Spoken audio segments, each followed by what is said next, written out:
नमस्कार, capital TV का खास शो ऑपरेशन सिंदूर देख रहे हैं आप। मैं हूं आपके साथ पूजा। आतंकवाद के खिलाफ शुरू किया गया भारतीय अभियान ऑपरेशन सिंदूर जारी है। पाकिस्तान के खिलाफ भारत का ऑपरेशन जारी है और आज रात हो सकता है पाकिस्तान के खिलाफ एक ऐसा ऑपरेशन चलाया जाए जिसे पाकिस्तान का नामो निशान मिट जाए। आज रात पाकिस्तान पर भारी है। पाकिस्तान की तबाही की रात हो सकती है। भारत ने पाकिस्तान की आतंकी ठिकानों पर ऑपरेशन सिंदूर चलाकर हाहाकार मचा दिया है और बचे कुचे आतंकी ठिकानों को भी तबाह और बर्बाद किया जा सकता है। पाकिस्तान की तरफ से की गई कल नापाक कोशिशों के जवाब में भारत ने जो जवाबी कार्रवाई की है उससे पाकिस्तान को काफी ज्यादा नुकसान हुआ है। लाहौर, इस्लामाबाद, कराची, सियालकोट, बहावलपुर और पेशावर पर भीषण हमला हुआ।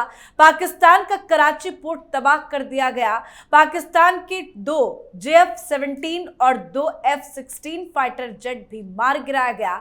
रावलपिंडी में क्रिकेट स्टेडियम में भारी तबाही हुई है। पाकिस्तान के कई शहर सुलग रहे हैं। पाकिस्तान में खौफ का मंजर है कि भारत के खौफ से दाऊद इब्राहिम और उसके घर वालों को कराची से हटाकर पाकिस्तान के किसी और ठिकाने पर भेज दिया गया है। हर कोई पाकिस्तान छोड़कर इधर उधर शरण लेने की फिराक में जुड़ा हुआ है। नवाज शरीफ की भी हालत खराब है और जल्द ही पाक सेना में तख्ता पलट की भी खबर सामने आ सकती है। साथ ही सिंधु जल संधि पर पाक को झटका लगा है। वर्ल्ड बैंक ने भारत पर दबाव बनाने से इनकार कर दिया है और IMF से भी पाक को मुंह की खानी पड़ेगी। तो आज इसी पे चर्चा करेंगे। इन्हीं तमाम मुद्दों पर आपको ताजा अपडेट देंगे। मेरे साथ स्टूडियो में मौजूद हैं कैपिटल टीवी के editor in chief doctor Manish Kumar और एग्जीक्यूटिव एडिटर राजीव जी। सर, आप दोनों का बहुत बहुत स्वागत है। धन्यवाद। सर, भारत और पाकिस्तान के बीच में जो भी फिलहाल तनाव की स्थिति है उससे क्या अब आज की रात पाकिस्तान के लिए भारी पड़ता नजर आ रहा है? देखिए, अभी से ही खबर आनी शुरू हो गई कि बहुत सारे इलाकों में पाकिस्तान की तरफ से सिविलियन पॉपुलेशन की तरफ जो है गोलीबारी शुरू हो गई है और भारत अब इस बार बहुत ही ज़्यादा प्रिपेयर्ड है। पिछले 2 दिनों से हम लोगों ने क्या देखा? पिछले 2 दिनों से हम लोगों ने देखा कि पाकिस्तान शुरुआत करता है और अंत हिंदुस्तान करता है। जिस हिसाब से उसने करीब 400 के आसपास ड्रोन और मिसाइल से हमला किया और एक भी निशाने पे नहीं आ सका, ये बताता है कि टेक्नोलॉजिकली हम पाकिस्तान से कितने आगे निकल चुके हैं। हमारा एयर डिफेंस सिस्टम दुनिया का one of the best air defence system बन चुका है। साथ ही साथ जिस हिसाब से, जिस तीव्रता से और जितनी गहराई में जाकर के पाकिस्तान को हम लोग हिट कर पा रहे हैं, इसलिए वहाँ पे अफरा तफरी है।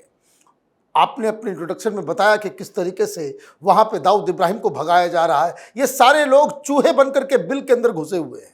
इनको लग रहा है कि हिंदुस्तान तो कभी भी, कहीं भी, कैसे भी अपने मिसाइल को पहुँचा सकता है। देयर इज नो सेफ्टी और इसीलिए एक जो एज भारत को अभी दिख रहा है, ये एज पाकिस्तान के लिए बहुत भारी है और पाकिस्तान के पास इसका कोई इलाज नज़र नहीं आ रहा है। मुझे लग रहा है आज की रात कल की तरह नहीं होगी, आज की रात कहीं और ज़्यादा भीषण होने बिल्कुल, बहुत अच्छी बात सर ने कही कि पाकिस्तान शुरू करता है और भारत उसका अंत करता है। तो भारत क्या फुल एंड फाइनल अंत करेगा? लगता तो है। और जिस तरीके के सिचुएशन पाकिस्तान के अंदर है, दुबई में, सिंगापुर में और दोहा में, कतर में, इन सब जगहों पर होटल की बुकिंग हो रही है और ये पाकिस्तानियों ने की है। ये बड़े बड़े बिजनेस हाउसेस के मालिक, ये बड़े बड़े, ये पैसे वाले, ये सारे फैक्ट्री चलाने वाले और गैंगस्टर, ये जितने लोग हैं वो कोशिश कर रहे हैं कि कब यहाँ से भागें, दुबई जाएं, सिंगापुर जाएं या फिर दोहा जाएं। इन जगहों पर ये अभी सुरक्षित रह सकते हैं क्योंकि उसका कोई भी शहर ऐसा नहीं है जिसमें दहशत का माहौल नहीं है। ये निर्भर करता है पाकिस्तान पर क्योंकि अभी छिटपुट लड़ाई चल रही है और इसलिए भारत ने छिटपुट अपनी दिखाई है, दम, ताकत दिखाई है। कराची में भी भारत ने जो अटैक किया वो सोच समझ कर किया, ये वार्निंग देने के लिए कि देखो अगर आगे से भी ऐसा किए तो पूरा पोर्ट खत्म हो जाएगा और शहर को निस्ते नाबूद कर देंगे। अगर तुम्हें ये लगता है कि हमारा सिविलियन एस्टेब्लिशमेंट पर तुम हमला करोगे, हमारे हॉस्पिटल को टारगेट करोगे, स्टेडियम को टारगेट करोगे या फिर हमारे आर्मी बेस को टारगेट करोगे, तो फिर हम ये नहीं सोचेंगे कि केवल टेररिस्ट कैंप के ऊपर हम हमला करें, हम भी शहरों पर हमला करेंगे। फुल फ्लेज वार का सिचुएशन हो जाएगा। इसलिए पाकिस्तान के अंदर जो लोग हैं, जो शिफ्ट कर सकते हैं, वो शिफ्ट करने की तैयारी कर रहे हैं। और फिर ये सारे जो मिनिस्टर्स हैं, कैबिनेट मिनिस्टर, ये शहबाज शरीफ के, वो तो सोच रहे हैं कि कब ऐसा मौका मिले कि कहीं हमें बाहर भेजा जाए और हम वहीं पर कुछ दिन के लिए रह लें, क्योंकि हमारी कोई औकात है नहीं। तो ऐसी स्थितियां वहां पर पैदा हो गई है। लेकिन ये अभी छोटे मोटे कामों से बाज नहीं आएगा। इसीलिए जैसा डॉक्टर साहब ने कहा कि अभी गोलाबारी शुरू हो गई, और गोलाबारी पहले भी होती थी लेकिन एलओसी के आसपास होती थी। अब इसने राजस्थान में भी गोलाबारी करना शुरू कर दिया, पंजाब की तरफ भी गोलाबारी शुरू कर दिया है। तो ऐसे सिचुएशन में इसलिए इंडियन आर्मी भी अपना मूवमेंट बढ़ा चुकी थी कि इन सारे बॉर्डर के इलाकों में हमें जवाबी कार्रवाई के लिए तैयार रहना चाहिए। और राजस्थान के क्षेत्रों में थोड़े बॉर्डर के आसपास के कम गांव हैं, इसलिए वहां सुरक्षा के लिहाज से उन लोगों को टेंशन में होना चाहिए। भारत को बड़ी समस्या नहीं है, लेकिन ये जम्मू के रीजन में जो वो गोलाबारी करता है या फिर मिसाइल और ड्रोन तो वो यहां तक पहुंचा नहीं पाता, तो ऐसी स्थिति में यहां सुरक्षा के इंतजाम ज़्यादा किए गए हैं। तो भारत सरकार की तैयारी पूरी तरह से है। पीएम मोदी भी मीटिंग ले रहे हैं, सीडीएस के साथ मीटिंग ये राजनाथ सिंह ले रहे हैं। तीनों सेना के कमांडर अपनी अपनी तैयारी पर है कि एक बटन दबाए तो उसके बाद उसके कई शहर तबाह हो गए। यही तैयारी भारत सरकार और जब भारत सरकार की तरफ से कोई बयान आता है, या जैसे कि आज शाम को भी एमईए की तरफ से जो प्रेस कॉन्फ्रेंस किया गया, सेना की तरफ से बार बार जब भी बयान आता है, ऑफिशियल स्टेटमेंट में बार बार यही कहा जा रहा है कि हम बहुत संयम के साथ आगे बढ़ रहे हैं, सोच समझकर भारत जवाबी कार्रवाई कर रहा है। लेकिन ये संयम तो टूटेगा, क्योंकि भारत तो एक्शन ले रहा है, लेकिन पाकिस्तान जिस तरफ से सारी नियमों का उल्लंघन करते हुए सीमा पार एक्शन ले रहा है, उस तरह से तो भारत अब आने वाले दिनों में चुप तो नहीं बैठेगा। देखिए, भारत कई स्तर पे पाकिस्तान को घेर रखा है। आज से कुछ घंटों बाद अभी से आईएमएफ की बैठक है। आईएमएफ की बैठक में अगर जिस तरह से अमेरिका की तरफ से आ गया है बयान कि पाकिस्तान आतंकवाद का समर्थन कर रहा है, आतंकवाद को पोस रहा है, पाल रहा है, उसको स्पॉन्सर कर रहा है, ये अमेरिका की तरफ से बयान आया है, तो ये समझिए कि आईएमएफ से उसे पैसे मिलने वाले नहीं हैं। पैसे नहीं मिलेंगे, वो लड़ेगा नहीं। तो एक फ्रंट तो वो भी है।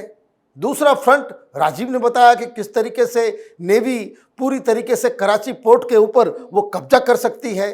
तीसरा जो सबसे अहम है कि पूरी दुनिया में पाकिस्तान को हमने आइसोलेट कर दिया, 3 देशों को छोड़ के। वो तीनों रोग स्टेट है, टर्की, अजरबैजान, नाम भी लोग नहीं जानते अजरबैजान का, एक कौन सा एक जंतु पैदा हो गया है, और चीन।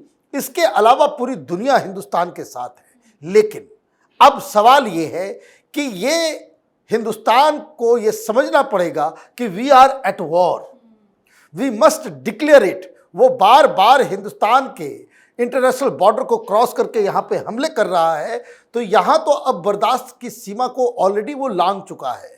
हम एक रिस्पॉन्सिबल मुल्क हैं, लेकिन ये रिस्पॉन्सिबिलिटी एक हाथ से तो बचती नहीं है। अब ये जो सिविलियन पॉपुलेशन के ऊपर हमले हो रहे हैं, जो रोज 10-15 लोग मारे जा रहे हैं, भाई हमने तो सिविलियंस के ऊपर हमला नहीं किया, हमने तो टेररिस्टों को उसके घर में मारा। टेररिस्ट के खिलाफ आप कार्रवाई नहीं करते तो हमें कार्रवाई करना पड़ा। सरकार ने आज बताया, और एमईए की तरफ से भी ये बताया गया कि पाकिस्तान ने सिविलियंस को टारगेट किया है, सैन्य ठिकानों को टारगेट किया गया, और चुन चुन के ऐसे जगहों को टारगेट किया गया जहां पे आबादी बहुत ज्यादा है। देखिए, मुझे लग रहा है कि जब आदमी उड़ाता है तो वो थोड़ा सा ढील देता है और धागे को जो है फैलाता है, तो उसमें पतंग नीचे जाता है। ये मुझे लग रहा है कि पाकिस्तान को इस तरीके से ल्योर किया जा रहा है कि तुमने इतने सारे काम कर दिए सो दैट हमारे पास एक लेजिटिमेट राइट हो जाता है कि ऑल आउट अटैक हम पाकिस्तान के ऊपर करें। दुनिया भर में जितने भी जो वॉर के एक्सपर्ट्स हैं, जो स्ट्रेटजिक एनालिस्ट हैं, वो एक ही बात कह रहे हैं कि पाकिस्तान ने अपने सिर पे बहुत बड़ी मुसीबत मोल ली है।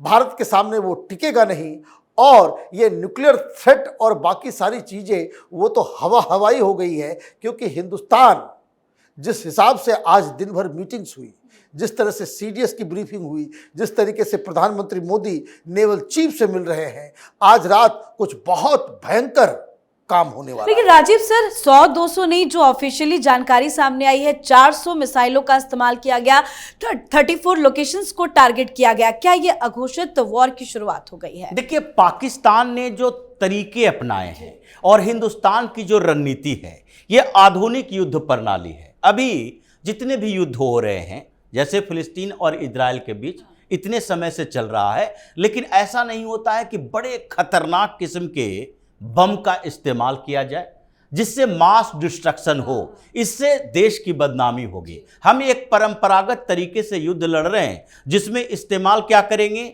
हम मिसाइल का इस्तेमाल करेंगे, जो मिसाइल एस्टेब्लिशमेंट के लिए है, यानी कि कुछ बिल्डिंग गिरा सके, वहां पर सैन्य बेस पर ये मिसाइल दागेंगे। लेकिन सिविलियन जगहों पर हम बहुत ज़्यादा डिस्ट्रक्शन नहीं कर सकते, और इसीलिए मिसाइल का इस्तेमाल किया जाएगा, ड्रोन का इस्तेमाल किया जाएगा, उसके बाद तोप का इस्तेमाल किया जाएगा। लेकिन फाइटर जेट और फिर नेवी का इस्तेमाल जो किया जा रहा है, वो उन जगहों को टारगेट करने के लिए जो आर्मी बेस हो सकते हैं। लेकिन अगर ऐसे समय में, इस समय हम बहुत ज़्यादा खतरनाक हथियारों का इस्तेमाल करेंगे, तो अभी जो हमारे फेवर में चीज़ें चल रही है पूरी दुनिया में, वो बदल जाएगा। क्योंकि दुनिया भर के सारे मुल्क, सारे देश जानते हैं कि भारत के सामने पाकिस्तान की कोई औकात नहीं है, जैसे इजराइल के सामने फिलिस्तीन की कोई औकात नहीं है। यूक्रेन अगर रूस से तुलना करें तो रूस के सामने यूक्रेन की कोई औकात नहीं है। अगर वो चाहेगा तो 5 घंटे के अंदर यूक्रेन को ध्वस्त करके रख देगा। लेकिन इतने दिनों से संघर्ष कर रहा है। संघर्ष इसलिए कर रहा है क्योंकि अपने ऊपर वो ठप्पा नहीं लेना है जो सेकेंड वर्ल्ड वॉर के समय हुआ कि आप परमाणु बम गिरा देते हो जापान पर जाके। अमेरिका ने ऐसा किया, उस समय किसी और के पास नहीं था, टेस्ट था। तो अभी जो परंपरागत तरीके से हम संघर्ष कर रहे हैं, युद्ध लड़ रहे हैं, वो अपने आप को डिफेंड भी कर रहे हैं और साथ में जवाबी कार्रवाई भी दे रहे हैं, वार्निंग भी दे रहे हैं कि ये भी हमारे जद में आता है। तो इसलिए अभी पाकिस्तान भी उसी तरीके का उपयोग कर रहा है। उसने भी कहीं भी सीमा क्रॉस नहीं किया। ड्रोन से हमला हमने भी किया, उसने भी किया। हमने भी मिसाइल दागे, उसने भी मिसाइल दागे। तो जो तरीके अभी चल रहे हैं, उसी के आधार पर धीरे धीरे ये पता चलेगा कि अगर पाकिस्तान ने कोई बड़ी गलती कर दी तो फिर हिंदुस्तान उसे निस्ता नाबूद किए बिना छोड़ेगा नहीं। यही तरीका है और इसीलिए स्ट्रेटजी बनाई जा रही है। मीटिंगों में ये फैसले लिए जा रहे हैं। नेवी भी अपनी तैयारी में है और एयरफोर्स को कह दिया गया है कि कहां कहां आपका टारगेट हो सकता है, ये पहले से तय करके रखो कि 1 घंटे के अंदर तुम्हारे पास 20-25 ऐसे टारगेट होने चाहिए जो पाकिस्तान को हाथ खड़ा करने की स्थिति तक पहुंचा दे। बिल्कुल सर, बहुत बहुत धन्यवाद सर आप दोनों का। धन्यवाद। तो भारत के हमले से बौखलाई पाकिस्तान ने भारत के दर्जनों शहरों को मिसाइल, ड्रोन और फाइटर जेट से निशाना बनाया, लेकिन भारतीय सेना ने हमलों को नाकाम कर दिया। पाकिस्तान के 3 फाइटर जेट समेत उसकी दर्जनों मिसाइलों और ड्रोन को हवा में ही ढेर कर दिया गया। अब भारत की सेना भी पाकिस्तान के शहरों में तबाही मचा रही है। इससे पूरी दुनिया में हलचल भी बढ़ गई है। पाकिस्तान ने भारतीय सैन्य ठिकानों को निशाना बनाने के लिए तुर्की में निर्मित ड्रोन का इस्तेमाल किया था। पाकिस्तान खुफिया जानकारी लेना चाहता था, पर पाकिस्तान की तरफ से जो नापाक हरकतें करने की कोशिश की गई है, उसका अंजाम पाकिस्तान को बहुत बुरा भुगतना पड़ेगा। तो आप अपनी राय कमेंट करके लिखिएगा। देखते रहिए कैपिटल टीवी। नमस्कार।